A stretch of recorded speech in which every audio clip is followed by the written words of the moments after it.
다 같이 사도신경으로 신앙 고백하심으로 8월 18일 주일 예배를 하나님께 드립니다.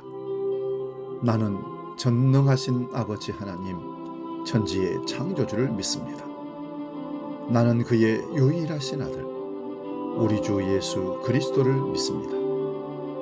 그는 성령으로 잉태되어 동정녀 마리아에게서 나시고 본디오 빌라도에게 고난을 받아 십자가에 못 박혀 죽으시고 장사된 지 사흘 만에 죽은 자 가운데서 다시 살아나셨으며 하늘에 오르시어 전능하신 아버지 하나님 우편에 앉아 계시다가 거기로부터 살아있는 자와 죽은 자를 심판하러 오십니다.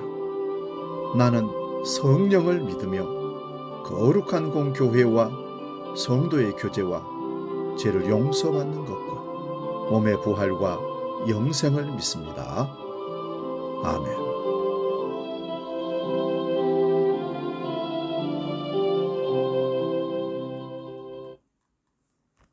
찬송가 456장 거친 세상에서 실패하거든 함께 찬송합니다.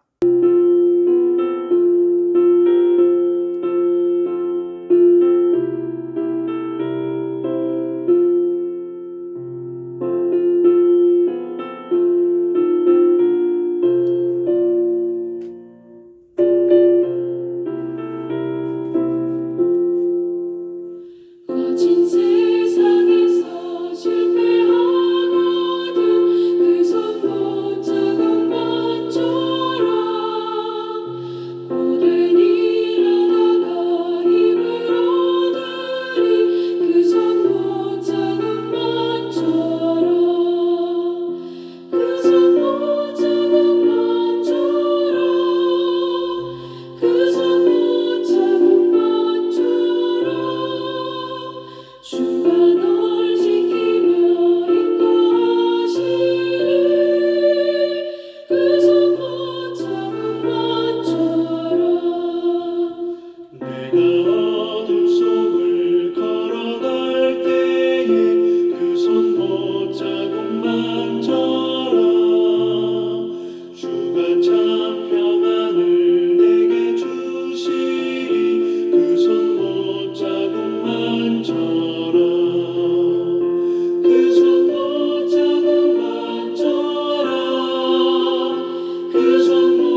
주시는 하나님 말씀은 구약성경 민수기 20장 7절에서 13절까지 말씀입니다. 구약성경 229면에 있는 민수기 20장 7절에서 13절 봉독할 때 살아계신 하나님의 음성을 들을 수 있기 바랍니다. 지금 봉독합니다. 여호와께서 모세에게 말씀하여 이르시되 지팡이를 가지고 내 형 아론과 함께 회중을 모으고 그들의 목전에서 너희는 반석에게 명령하여 물을 내라 하라. 내가 그 반석이 물을 내게 하여 회중과 그들의 짐승에게 마시게 할지니라. 모세가 그 명령대로 여호와 앞에서 지팡이를 잡으니라. 모세와 아론이 회중을 그 반석 앞에 모으고 모세가 그들에게 이르되 반역한 너희여 들으라. 우리가 너희를 위하여 이 반석에서 물을 내랴 하고 모세가 그의 손에 들어 그 지팡이로 반석을 2번 치니 물이 많이 쏟아 나오므로 회중과 그들의 짐승이 마시니라. 여호와께서 모세와 아론에게 이르시되 너희가 나를 믿지 아니하고 이스라엘 자손의 목전에서 내 거룩함을 나타내지 아니한 고로 너희는 이 회중을 내가 그들에게 준 땅으로 인도하여 드리지 못하리라 하시니라. 이스라엘 자손이 여호와와 다투었으므로 이를 무리바 무리라 하니라. 여호와께서 그들 중에서 거룩함을 나타내셨더라. 아멘. 오늘 봉독한 말씀으로 인간의 치명적인 죄 3번째 분노에 대한 말씀으로 말씀 상고하면서 피차 은혜를 나눕니다. 분노하면 요즘 사회적 이슈로 떠오르는 분노 조절 장애입니다. 분노 조절 장애는 과도하거나 빈번하게 분노를 느끼고 그리고 행동으로 표현하는 정신질환이라고 말합니다. 이는 단순히 화를 내는 것 이상으로 주변 사람들에게 해를 끼칠 수 있는 폭력적인 행동으로 이어집니다. 분노 조절 장애의 정확한 원인은 아직 밝혀지지 않았지만 유전적인 요인, 뇌 기능 이상, 어린 시절의 학대나 트라우마, 사회적 환경 등 다양한 요인이 복합적으로 작용하는 것으로 알려져 있습니다. 그래서 치료약은 없고 다만 항우울제, 기분조절제 등이 분노 조절 장애의 증상을 완화시키는 데 도움을 줄 뿐이라고 합니다. 기독교에서는 이 분노를 치명적인 죄로 분류합니다. 분노가 치명적인 죄로 분류된 이유는 단순한 감정의 문제를 넘어서는 것이기 때문입니다. 평소에 별로 분노하지 않는 분들은 분노에 대해서 크게 생각하지 않기 때문에 왜 분노가 치명적인 죄로 분류된 것인지 의아해 하실 겁니다. 분노는 단순한 감정의 문제를 넘어서는 것이기 때문입니다. 분노의 본질은 단순히 불쾌한 감정이 아닙니다. 분노의 본질은 도덕적인 가치 판단입니다. 인간이 분노할 수 있는 것은 하나님께서 인간을 하나님의 형상대로 창조하셔서 도덕적인 존재로 만드셨기 때문입니다. 옳고 그른 것을 선택할 수 있는 능력이 있다는 것입니다. 옳고 그른 것을 선택할 수 있으려면 무엇인가 중요한 문제가 옳지 않은 방향으로 나아갈 때 거기에 대해서 반대하거나 거절하고 반항할 수 있는 능력이 있어야 합니다. 분노의 본질은 하나님께서 인간을 창조하실 때 우리 안에 넣어주신 중요한 기능이라는 것을 먼저 기억해야 합니다. 분노는 하나님께서 우리 영혼 안에 넣어주신 저항할 수 있는 능력이라는 것을 생각합시다.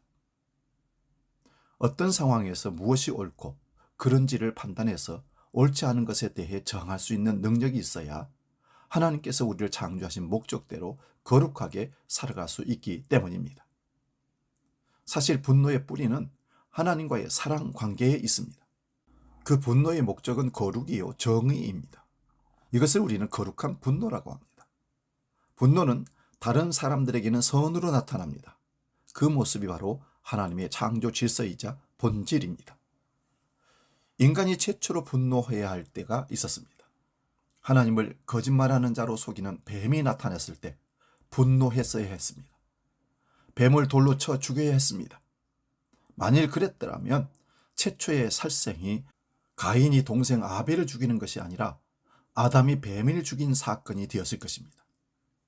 만일 아담과 하와가 뱀의 거짓에 대해서 저항했더라면 인간은 계속 하나님의 창조 질서대로 선하게 분노하며 하나님의 뜻을 이루어가는 백성이 되었을 것이라고 생각해 봅니다. 그러나 안타깝게도 선하고 정의롭고 분노할 수 있는 능력을 사용하지 않았기 때문에 뱀에게 속아 넘어갔고 악하게 분노하는 방향으로 왜곡이 되어 갔습니다. 사랑하는 여러분, 마땅히 분노해야 할 때 분노하지 않으면 분노하지 않아도 될 때 분노가 일어납니다. 이것을 분노의 왜곡이라고 합니다. 인간 안에는 선한 분노와 악한 분노가 공존합니다. 어떤 분들은 분노는 선한 것도 아니고 악한 것도 아니다, 가치 중립적인 것이다라고 말합니다. 그러나 그것은 진리가 아닙니다. 어떤 분들은 분노를 낙관적으로 봅니다. 선한 측면만을 봅니다. 그래서 어떤 분노든지 표출하는 것이 정신 건강에 좋다라고 얘기합니다. 그럴 자유와 권리가 있다고 합니다. 반면 분노를 비판적으로, 비관적으로 보는 사람들도 있습니다. 어떤 것이든 악하다. 분노는 선하거나 악합니다. 아니면 선과 악이 공존 혹은 혼재되어 있습니다. 하나님의 분노는 선한 분노입니다. 사탄의 분노는 악한 분노입니다. 우리 안에는 분노가 어느 쪽이 아니라 혼재되어 있고 일반적으로는 악한 분노로 치우쳐 있습니다. 선한 동기로 시작된 선한 분노라 할지라도 그 분노를 표현하면서 악하게 흐르기도 합니다. 분노는 사람을 가리지 않습니다. 기질과 성격에 상관없이 모든 사람들이 겪는 문제입니다. 저분은 결코 화를 내는 일이 없을 거야라고 생각했는데 그 사람에게도 분노가 있었습니다. 한 번도 분노한 적이 없어 보이는 어떤 점잖은 분을 보면서 그분의 아내에게 다른 사람이 이렇게 말합니다. 이렇게 화내지 않은 분과 사셔서 참 좋으시겠네요. 그러니까 그 아내가 이렇게 말하더랍니다. 한번 살아보세요. 화를 내지 않는 분들은 어떤 분들입니까? 분노를 억누르거나 숨기거나 무심하거나 혹은 남몰래 자신의 방법대로 분노를 해소하고 있을 뿐입니다. 분노는 단순한 개인적인 감정이 아닙니다. 분노는 다른 사람과의 관계에서 나타나고 사회에 영향을 주기도 합니다. 우리에게 주어진 숙제가 무엇입니까? 내 안에 일어나는 분노가 선한 분노인지 아니면 악한 분노인지를 분별해야 합니다. 악한 분노라면 하나님 앞에 회개하고 끊어내야 합니다. 선한 분노라면 끝까지 선한 분노로서 거룩한 열매를 맺도록 해야 합니다. 이것을 어떻게 분별할 수 있을까요? 늘 세 가지 중요한 질문을 던져야 합니다. 첫째, 분노의 동기가 이기적인 문제인지 아니면 나를 넘어서는 문제인지를 질문해야 합니다. 우리는 본성적으로 원죄 가운데 하나님 반대편에서 이기적으로 분노합니다. 내 안에서 일어나는 분노가 나의 문제인지 아니면 하나님 나라와 의에 속한 것인지를 분별해야 합니다. 둘째는 분노의 동기가 이기적이지 않더라도 내용이 십계명에 해당한 것인지 질문해야 합니다. 하나님은 언제나 십계명에 어긋났을 때 분노하셨습니다. 우리의 분노가 십계명을 기준으로 입원되는 사항에 대해 일어난다면 선한 분노입니다. 그러나 십계명과 전혀 상관없는 것에 분노하고 있다면 이기적인 분노일 가능성이 높습니다. 아니 100% 이기적일 것입니다. 세 번째는 분노를 표현하는 방식이 하나님의 성품을 닮은 방식인지 질문해야 합니다. 하나님은 선한 분노를 하십니다. 그 선한 분노를 표현하실 때도 거룩하신 성품이 나타납니다. 시편 145편 8, 9절을 봅니다. 여호와는 은혜로우시며 긍휼이 많으시며 노하기를 더디하시며 인자하심이 크시도다. 여호와께서는 모든 것을 선대하시며 그 지으신 모든 것에 긍휼을 베푸시는도다. 아멘. 하나님의 분노가 선한 분노인 이유는 정말 악한 것에 대해서만 분노하시기 때문입니다. 그런데 악에 대해 분노하실 때도 노하기를 더디하신다고 합니다. 마땅한 분노임에도 불구하고 하나님은 노하기를 더디하십니다. 내 안에 있는 분노가 더디 일어나는 분노인지 아니면 강렬하게 순간적으로 일어나는 분노인지를 생각해 보시기 바랍니다. 분노의 표현 방식도 긍휼과 인내와 용서로 표현되는지 아니면 조금 더 긍휼이 없이 표현되는지를 보시기 바랍니다. 하나님의 분노는 언제나 긍휼과 용서가 있습니다. 마땅한 진노가 임할 때도 회개하고 돌이키는 자들을 긍휼히 여기시고 용서하시는 하나님이십니다. 그런데 우리 안에 일어나는 악한 분노는 긍휼과 용서가 없습니다. 노하기를 더디하지 못합니다. 억제하지 못합니다.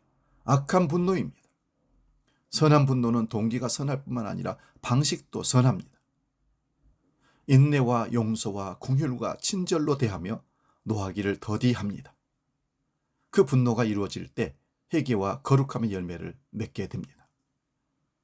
우리 분노는 언제나 급합니다. 인내가 없습니다. 용서가 없습니다.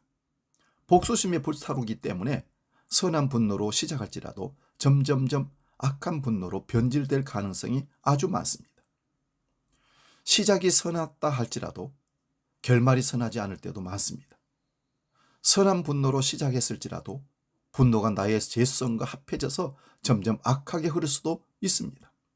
그래서 내 안에 인내와 용서와 긍휼과 친절이 하나님의 선한 분노와 같은 방식으로 진행되고 있는지 아니면 복수와 저주로 진행되는지를 살펴보아야 합니다. 오늘 본문 민수기 20장에 나오는 모세의 분노를 주목해 봅니다. 모세가 분노함으로써 하나님께 책망받을 뿐만 아니라 가나안 땅에 들어가지 못하는 징벌을 받았습니다. 그동안 수고한 모세에게 너무 가혹한 징벌이 아닌가 생각할 수 있습니다. 그러나 하나님께서 왜 모세의 분노를 이처럼 큰 문제로 보셨는지를 깊이 이해해야 합니다. 우리 안에 있는 분노의 문제를 다룰 수 있어야 합니다. 이스라엘 백성들이 광야에서 38년 동안 방황의 시간을 보내고 다시 가데스 바네아라는 지역에 와 있던 때입니다. 가데스 바네아는 출애굽 1세대들의 반역으로 인해서 가나안 땅으로 들어가지 못하는 심판이 있었던 곳입니다. 방랑의 기간을 거치고 그곳에 도착한 백성들은 변한 것이 없었습니다. 1세대들이 불평했던 것처럼 그 후세들도 여전히 불평합니다. 물이 없는 곳에서 물이 없다고 불평했습니다. 하나님은 그들에게 모세를 통해서 응답하셨습니다. 본문 7절 8절입니다. 여호와께서 모세에게 말씀하여 이르시되 지팡이를 가지고 내 형 아론과 함께 회중을 모으고 그들의 목전에서 너희는 반석에게 명령하여 물을 내라 하라. 내가 그 반석이 물을 내게 하여 회중과 그들의 짐승에게 마시기에 할지니라. 이 말씀을 보면 하나님은 불평하는 백성들에 대해 진노하지 않으셨다는 것을 알 수 있습니다. 물이 없어서 힘들어하고 불평하는 백성들을 이해하신다는 것입니다. 물을 주심으로 마실 수 있게 하는 것이 하나님의 뜻입니다. 오늘 본문과 비슷한 상황인 출애굽기 17장에서도 르비딤에서 물이 없어서 백성들이 불평할 때 하나님은 진노하지 않으시고 모세에게 호렙산에 있는 바위를 쳐서 물을 마시게 하라 하셨습니다. 출애굽기 17장과 비교해 보면 물을 주시는 방법이 약간 다릅니다. 르비딤에서는 바위를 지팡이로 쳐서 물을 내라 하셨고 오늘 본문에서는 지팡이를 들고 바위에 명하여 말하여 물을 내라고 하셨습니다. 지시가 바뀌었습니다. 하나님의 지시에 대해 모세가 어떻게 순종하고 분노하는지를 한번 보시기 바랍니다. 본문 10절 11절입니다. 모세와 아론이 회중을 그 반석 앞에 모으고 모세가 그들에게 이르되 반역한 너희여 들으라. 우리가 너희를 위하여 이 반석에서 물을 내랴 하고 모세가 그의 손을 들어 그의 지팡이로 반석을 2번 치니 물이 많이 솟아나므로 회중과 그들의 짐승이 마시니라. 이 말씀을 겉으로만 보면 모세가 무엇을 크게 잘못했는지 알 수 없습니다. 물이 쏟아져 나왔고 사람과 가축이 마셨습니다. 그러면 문제가 해결된 것 아닙니까? 라고 질문할 수 있습니다. 그런데 10절 말씀을 통해 모세의 내면을 들여다볼 필요가 있습니다. 우리가 너희를 위하여 이 반석에서 물을 내랴? 이 문장을 깊이 생각해 보면 3가지 의미로 분석할 수 있습니다. 첫째는 물을 나오게 하는 능력을 하나님이 아니라 모세와 아론이 내는 것처럼 착각하게 합니다. 우리가 라는 말을 강조해서 읽어보면 하나님이 아니라 마치 모세와 아론이 물을 내주는 것처럼 백성들이 오해할 수 있다는 것입니다. 둘째는 내겠느냐에 강조점을 두면 이것은 마치 하나님께서도 하실 수 없는 것처럼 오해하게 할 수 있습니다. 셋째는 너희를 위해라는 단어를 강조해서 분석해 보면 그럴 능력이 있다 할지라도 너희 같은 사람들을 위해서 물을 내줄 필요가 있겠느냐고 오해하게 만듭니다. 하나님의 결론은 무엇입니까? 물을 기꺼이 주시는 것입니다. 그런데 모세와 아론의 태도는 너희는 물을 마실 자격도 없는 사람들이다. 그런 물이 있어도 너희에게는 주고 싶지 않다는 뉘앙스를 주는 것입니다. 모세의 문제는 거기서 그치지 않았습니다. 11절을 보시기 바랍니다. 모세의 행동에서 두 가지 문제가 발견됩니다. 첫째는 지팡이를 들어서 사용하는 것을 고집하고 있습니다. 출애굽기 17장 르비딤에서는 지팡이를 사용했습니다. 하나님이 지팡이를 들고 치라고 하셨습니다. 그래서 역사가 일어났습니다. 홍해를 가를 때는 지팡이를 바다 위로 내밀라고 하셔서 내밀었습니다. 그런데 사람은 언제나 하나님께서 사용한 방법을 절대화하고 신성시하는 경향이 있습니다. 모세는 하나님께서 이 지팡이를 통해 몇 번 역사하시는 경험을 했습니다. 바로 앞에서도 그 지팡이를 통해 놀라운 기적을 일으키셨습니다. 문제는 이 지팡이를 들고 명하라고 하셨으니 말하면 되는 것인데 지팡이를 들고 쳐버렸습니다. 모세는 두 번씩이나 분노하며 내리쳤다고 했습니다. 민수기 12장 3절에 보면 모세가 지상에 있는 어떤 사람들보다 온유한 사람이라고 하나님께서 칭찬하셨습니다. 그러나 모세 인생 전체를 보면 하나님께서 모세 안에 있는 폭발적인 분노의 패턴에 주목하신 것을 알 수 있습니다. 모세는 40세까지 바로 궁에서 왕궁에서 자랐습니다. 모세가 40세의 동족 히브리인을 애굽인들이 노예 감독이 때리는 것을 보고 분노해서 그 감독을 때려서 죽여버렸습니다. 그때부터 모세 안에 폭발적인 분노가 있었던 것입니다. 동족을 보호하려는 선한 의도였습니다. 그러나 과도한 분노였습니다. 또 백성들이 금송아지를 만들어서 우상숭배를 할 때 그 금송아지를 부셔 가루를 만든 다음 물에 뿌려서 백성들에게 마시게 했습니다. 과도한 분노입니다. 하나님께서 만드신 돌판을 깨뜨렸으니 다시 올라가야 했습니다. 그때 하나님께서 돌판 두 개를 처음 것처럼 깎아 만들라고 하셨습니다. 처음에는 하나님이 만들어 주셨는데 이제는 모세에게 만들라고 하셨습니다. 모세가 돌판을 깎으면서 무슨 생각을 했을까요? 하나님께서 분노의 대가를 깨닫게 하시는 겁니다. 모세의 생애를 보면 때때로 그는 앞을 보지 못하는 과격한 분노를 표출했습니다. 그리고 마지막 시점에서도 그 문제가 나타난 것입니다. 일반 백성들이라면 이렇게 다루시지 않았을 것입니다.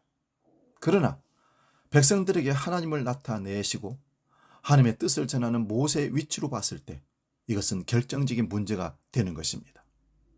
하나님을 대리하는 지도자의 분노는 마치 하나님께서 진노하신 것처럼 보이는 것입니다.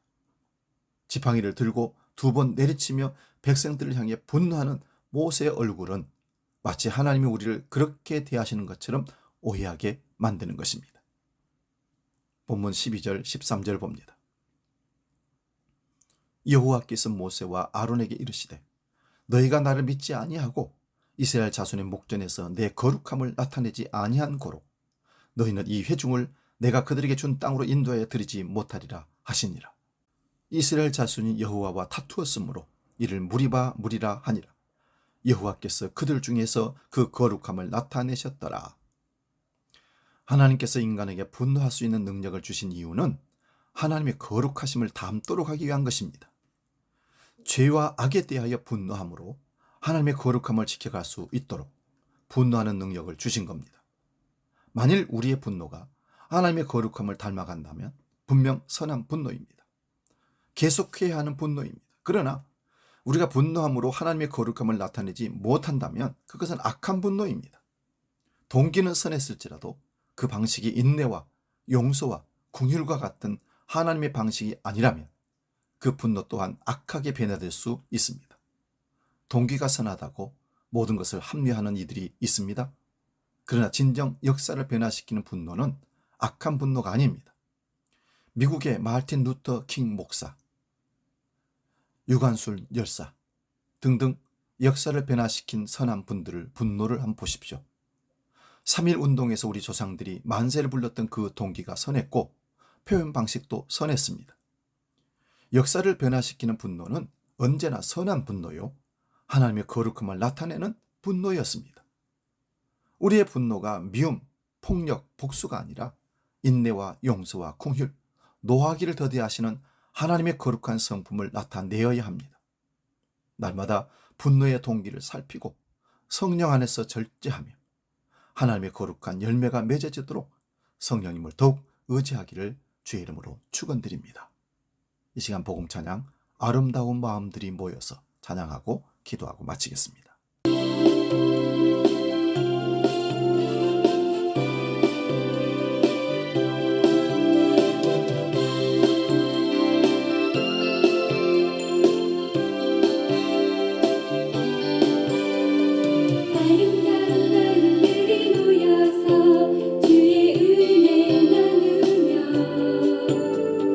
예수님을 따라 사랑해야지 우리 서로 사랑해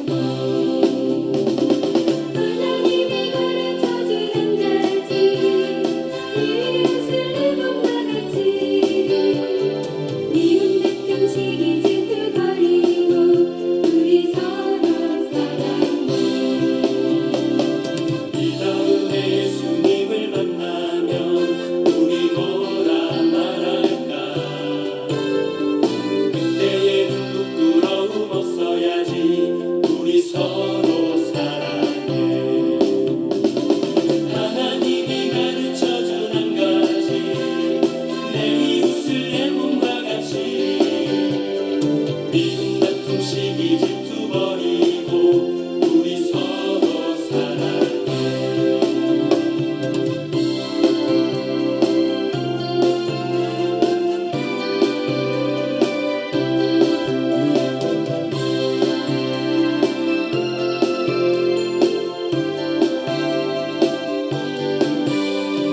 아름다운 마음들이 모여서 주의 은혜 나누며 예수님을 따라 사랑해야지 우리 서로 사랑해 하나님이 가르쳐준 한 가지 내 이웃을 내 몸과 같이 미움 다툼 시기 질투 버리고 우리 서로 사랑해 이 다음에 예수님을 만나면 우리 뭐라 말할까 그때에는 부끄러움 없어야지 우리 서로 사랑해 하나님이 가르쳐준 한 가지 내 이웃을 내 몸과 같이 미움 다툼 시기 질투 버리고 우리 서로 사랑해 우리 서로 사랑해 기도합니다. 우리 안에 치명적인 죄인 분노가 폭탄처럼 저장되어 있음을 고백합니다. 스스로 제어할 수 없는 분노를 하나님의 거룩한 성품으로 바꾸어서 긍휼과 용서와 화평이 이루어지도록 성령이 우리 안에 있는 분노를 제거하여 주옵소서. 분노의 감정이 죄악이라는 사실도 모르고 폭언과 폭력으로 정당화하는 추악, 악한 죄를 물리쳐 주옵소서. 하나님 앞에서 거룩함으로 나를 죽이고 절제하도록 붙들어 주시옵기를 예수 그리스도의 이름으로 기도하옵나이다. 아멘. 이제는 십자가의 그 엄청난 고통과 고난과 분노도 결코 발설하지 않고 참으시고 도살장에 끌려가는 짐승처럼 말없이 십자가를 지신 우리 주 예수 그리스도의 은혜와 아버지 하나님의 크신 사랑과 성령 하나님의 지키시고 보호하시고 이끄시는 역사가 인간의 치명적인 죄 분노를 잘 다스리고 없이 함으로 하나님의 거룩한 분노로 이 땅을 사탄을 정복하고 승리하는 삶을 매일 살기를 결단하고 나아가는 모든 주의 백성들 머리 위에 이제로부터 영원히 함께 하시기를 간절히 축원하옵나이다. 아멘.